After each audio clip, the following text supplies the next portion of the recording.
एक पिता अपनी बच्ची की बड़ी लाड प्यार से परवरिश ही नहीं करता है, बल्कि उसे पढ़ा लिखा कर अफसर बनाना चाहता है।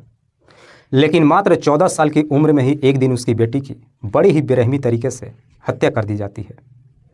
इस हत्या की वजह जब लोगों को मालूम चलता है तो वाकई में हर कोई सन्न रह जाता है। नमस्कार, आदाब, मैं हसमुद्दीन और आप देख रहे हैं सफ़र क्राइम तक। आज की जो सच्ची घटना मैं आपको सुनाने वाला हूँ, दरअसल ये घटना है उत्तर प्रदेश की। उत्तर प्रदेश का एक ज़िला पड़ता है अलीगढ़, और इसी अलीगढ़ का एक थाना पड़ता है गोंडा। गोंडा थाने के अंतर्गत एक गांव आता है पिंजरी, और इसी पिंजरी गांव का रहने वाला अतर सिंह जो पेशे से एक किसान है। अतर सिंह की पत्नी का नाम है कस्तूरी देवी। अतर सिंह के टोटल 5 बेटे हैं, जिसमें बड़ा बेटा ओम प्रकाश और सबसे छोटा बेटा जयकिंदर। अतर सिंह अपने 5 बेटों की शादी कर चुका है और उसके 5 बेटे अपने परिवार के साथ एक ही मकान में अलग अलग रहते हैं। बड़ा बेटा ओम प्रकाश की एक बेटी है दिव्या, जिसकी उम्र है लगभग 14 साल, जो अपने ही इलाके से हाई स्कूल की पढ़ाई करती है। बात कर रहा हूँ मैं 26 दिसंबर 2016 की सुबह। दरअसल इसी पिंजरी गांव का एक व्यक्ति जब अपने खेतों में जाता है तो देखता है कि उसी के गांव के राजेंद्र के खेत में दिव्या का डेड बॉडी पड़ा है। दरअसल किसी ने दिव्या की बड़ी बेरहमी तरीके से हत्या कर दिया था। वो व्यक्ति वापस वहाँ से भागते दौड़ते गाँव में पहुँचता है और इस बात की जानकारी पूरे गाँव के लोगों को देता है। जैसे ही इस बात की जानकारी दिव्या के पिता ओम प्रकाश और उसकी माँ को मालूम चलता है, सब के सब रोते बिलखते घटनास्थल पर पहुँचते हैं और साथ ही साथ इस बात की जानकारी नज़दीकी थाने में दी जाती है। इधर पुलिस को जैसे ही सूचना मिलती है, पुलिस भी अपने टीम के साथ घटनास्थल पर पहुंचती है और सबसे पहले दिव्या की डेड बॉडी को चेक करती है। तो मालूम चलता है कि दिव्या के शरीर पे किसी तेजधार हथियार से कई बार वार किया गया था। पुलिस जब घटनास्थल की मुआयना करती है तो उसे साफ मालूम चलता है कि दिव्या की हत्या वहाँ पर नहीं की गई थी, क्योंकि दिव्या की डेड बॉडी जब घसीट करके वहाँ पर लाया गया था तो उसका निशान भी साफ साफ दिखाई दे रहा था। पुलिस जब उस निशान को पीछा करते हुए आगे की तरफ बढ़ती है तो वहाँ से लगभग 300 मीटर दूरी पर डालचंद के खेत में कान की 2 बाली, लाल चूड़ी के कंगन और एक जोड़ी चप्पल भी पड़ा हुआ था। दरअसल वहाँ पे खून के कुछ छींटे भी पड़े हुए थे, जिसे देख करके साफ अंदाज़ा लगाया जाता है कि शायद दिव्या की हत्या वहीं पे की गई है। पुलिस घटनास्थल पर ही डॉग स्क्वाड टीम को बुला लेती है। पुलिस जब अपनी खोजी कुतिया को छोड़ती है तो कुतिया वहाँ से सूंघते हुए सीधे ओम प्रकाश के घर पर पहुँच जाती है, जिससे पुलिस को लगता है कि शायद दिव्या की हत्या उसके घर के ही किसी सदस्य ने किया है। पुलिस जब इस घटना के बारे में ओम प्रकाश से पूछती है तो ओम प्रकाश कहता है कि साहब, मेरी बेटी रात के वक्त अपनी छोटी चाची प्रेमलता के पास सोई थी। दरअसल दिव्या हर रोज अपने चाची के साथ ही सोती है। प्रेमलता जिसके पति का नाम है जयकिंदर, जो आंध्र प्रदेश रेलवे में नौकरी करता है और वहीं पर रहता है। पुलिस जब इस बारे में प्रेमलता से पूछताछ करती है तो प्रेमलता कहती है कि साहब, सुबह सुबह मैं दिव्या के साथ मॉर्निंग वॉक पे निकली थी। दिव्या उधर कुछ काम से रुक गई, मैं अपने घर चली आई। उसके बाद दिव्या के साथ क्या हुआ मुझे कुछ नहीं मालूम। लेकिन प्रेमलता जब इस तरह की बातें कहती है, पुलिस को उसके बातों पे यकीन नहीं होता है। फिर भी पुलिस प्रेमलता से सख्ती से पूछताछ नहीं करती है, बल्कि अज्ञात अपराधियों के विरोध में धारा 302 के तहत मुकदमा दर्ज करती है और इस केस की छानबीन करना शुरू करती है। पुलिस उस कान की बाली, चप्पल और चूड़ियों के बारे में जब दिव्या के माँ से पूछती है तो दिव्या की माँ कहती है कि साहब, कान की बाली और चप्पल तो मेरी बेटी का है, लेकिन मेरी बेटी चूड़ी नहीं पहनती थी। जैसे ही चूड़ी से इनकार कर देती है, पुलिस को पूरा यकीन हो जाता है कि शायद दिव्या के जिसने भी हत्या किया है इसमें कोई ना कोई महिला जरूर शामिल है। इधर खोजी कुतिया भी जब वहाँ घटनास्थल से ओम प्रकाश के घर पर पहुँच जाती है, पुलिस को पहले से ही शक हो जाता है कि अपराधी ओम प्रकाश के घर में ही छुपा बैठा है। पर वो कौन था, पुलिस के लिए ढूंढना इतना आसान नहीं था। इसीलिए पुलिस अब दिव्या की जितनी भी चाचियां होती हैं, सबके घरों की तलाशी लेती है। जब प्रेमलता के घर की तलाशी लेती है तो आखिरकार उसके बेड से पीछे कुछ लाल कलर की चूड़ियां मिल जाती है।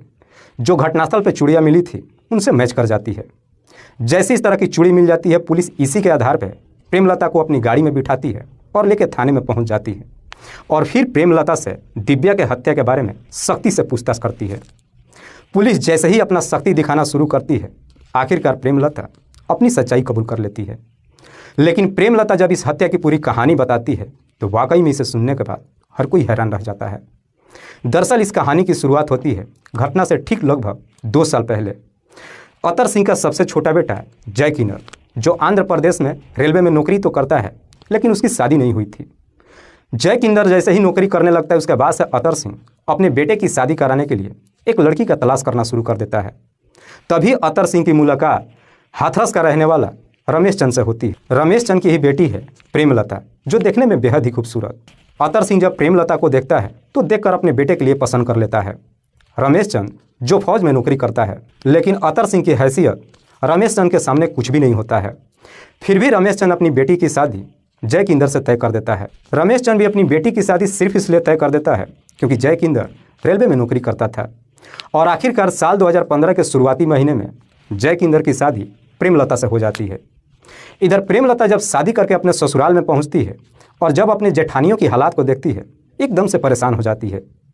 प्रेमलता इस प्रकार से गुस्से में आ जाती है कि वो अपनी माँ के नंबर पर फ़ोन करती है और गुस्से में कहती है कि तुम लोगों ने क्या देख करके मेरी शादी कर दिया। इस पर प्रेमलता की माँ उसे समझाते हुए कहती है कि तुम्हें अपनी जेठानियों से कोई लेना देना नहीं है। तुम्हारा पति सरकारी नौकरी करता है, अच्छा खासा पैसा कमाता है। तुम अपने पति के पैसे पे ऐश करो, वैसे भी तो तुम अपने परिवार से अलग ही रहती हो। प्रेमलता की माँ जब उसे समझाती है, आखिरकार प्रेमलता भी अपनी माँ की बात मान लेती है। लेकिन शादी के जैसे ही 15 दिन का समय गुजरता है, जय किंदर अपनी पत्नी को छोड़कर वापस अपनी नौकरी पर चला जाता है। लेकिन जय किंदर अपने बड़े भाई की बेटी दिव्या से ये कह करके चला जाता है कि रात के वक्त तुम्हारी चाची अकेले सोती है, इसलिए तुम भी उसी के पास जा कर के सोना। उसके बाद से दिव्या जब भी शाम के वक्त स्कूल से आती है, शाम के वक्त अपना खाना वाना खाने के बाद जब पढ़ाई लिखाई कर लेती है, अपनी चाची प्रेमलता के पास सोने के लिए चली जाती है। इधर प्रेमलता अपने घर में अकेली तो रहती है, लेकिन घर का सामान खाना उसे ज़्यादा पसंद नहीं होता है। दरअसल प्रेमलता ज़्यादातर बाहर की ही चीज़ें खाती है। इसलिए जब जय किंदर अपनी नौकरी पे जाता है तो अपने ही पड़ोस का रहने वाला दोस्त सोनू से कह करके जाता है कि तुम्हारी भाभी को जब भी किसी चीज़ का ज़रूरत होगा तो मार्केट से लाकर उसे दे देना। जय किंदर जब अपनी नौकरी पे चला जाता है, सोनू भी अक्सर अब प्रेमलता के घर पे जाना शुरू कर देता है। उसे किसी भी चीज़ की ज़रूरत होती है, लाकर मार्केट से उसे दे देता है। सोनू जिसकी उम्र है लगभग 18 साल, जो देखने में बेहद ही हैंडसम। लेकिन सोनू जब प्रेमलता के घर पे जाता है, चूँकि दोनों के बीच देवर भाभी का रिश्ता होता है, अक्सर एक दूसरे से हंसी मजाक भी करते हैं। लेकिन हंसी मजाक करते करते सोनू और प्रेमलता कब एक दूसरे के नज़दीक आ जाते हैं, दोनों को नहीं मालूम चलता है। आखिरकार एक दिन सोनू जब प्रेमलता से कुछ सामान लाने के लिए उसके घर पे जाता है पूछताछ करने के लिए, प्रेमलता सोनू को अपने घर में बिठा लेती है और उससे गंदी गंदी मजाक करने लगती है। तरह तरह की बातें कह करके जब मजाक करती है, सोनू को भी समझने में देर नहीं लगता है कि प्रेमलता चाहती क्या है। और आखिरकार उसी दिन ही प्रेमलता के घर के अंदर ही शर्म की सारी सीमाएं टूट जाती है। एक बार जब दोनों के बीच में यह रिश्ता कायम होता है, उसके बाद से ये रोज का सिलसिला हो जाता है। उसके बाद से सोनू को जब भी मौका मिलता है प्रेमलता के घर पे चला जाता है और उसी के घर के अंदर उससे मुलाकात करता है। दिन तो बेहतर तरीके से गुजरने लगता है। इस बात की जानकारी जय किंदर को कभी नहीं मालूम चलता है। पर जैसे ही कुछ महीने का समय गुजरता है, एक दिन प्रेमलता सोनू को रात्रि के वक्त अपने घर पर बुला लेती है। करीब 9 बजे के आसपास सोनू जब प्रेमलता से मिलने के लिए उसके घर पर जाता है, उसी वक्त दोनों के बीच में संबंध बनना शुरू हो जाता है। लेकिन तभी इधर दिव्या अपनी पढ़ाई किए बगैर ही प्रेमलता के घर में एंट्री कर जाती है। जैसे ही दरवाज़ा खोल करके घर के अंदर एंट्री करती है, दोनों को आपत्तिजनक स्थिति में देख लेती है। जैसे ही इस तरह की नज़ारा देखती है, वहाँ से सोनू तो भाग जाता है, लेकिन प्रेमलता तुरंत ही दिव्या के सामने खड़ी हो जाती है और अपनी गलतियों की माफ़ी मांगने लगती है। प्रेमलता दिव्या को समझाते हुए कहती है कि तुमने जो कुछ भी देखा है इस बारे में किसी को कुछ मत बताना। लेकिन दिव्या प्रेमलता के ऊपर भारी पड़ जाती है। दिव्या प्रेमलता को धमकी देते हुए कहती है कि जब चाचा आएंगे मैं इस बारे में सब कुछ उन्हें बता दूंगी। जब इस तरह की बातें कहती है, प्रेमलता भी एकदम से डर जाती है। प्रेमलता कैसे भी दिव्या को यकीन दिला देती है कि जो कुछ भी मेरे से गलती हुआ है, आइंदा से ऐसी गलती कभी नहीं करूँगी, बस एक बार मुझे माफ़ कर दो और इस बारे में किसी को कुछ मत बताना। आखिरकार दिव्या भी प्रेमलता की बात मान लेती है। दिव्या तो प्रेमलता पर भरोसा कर लेती है, लेकिन प्रेमलता को अक्सर डर सताने लगता है।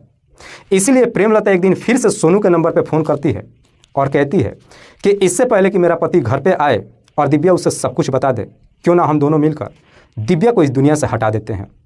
दिव्या को जब इस दुनिया से हटाने की बात सोनू से कहती है, सोनू भी प्रेमलता का साथ देने के लिए तैयार हो जाता है।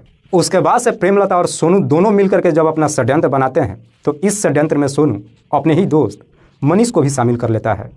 मनीष जो नगला मोनी का रहने वाला है। दरअसल इधर प्रेमलता जो दिव्या के साथ हर रोज़ सुबह मॉर्निंग वॉक के लिए जाती थी, इसी समय का वो सहारा लेती है।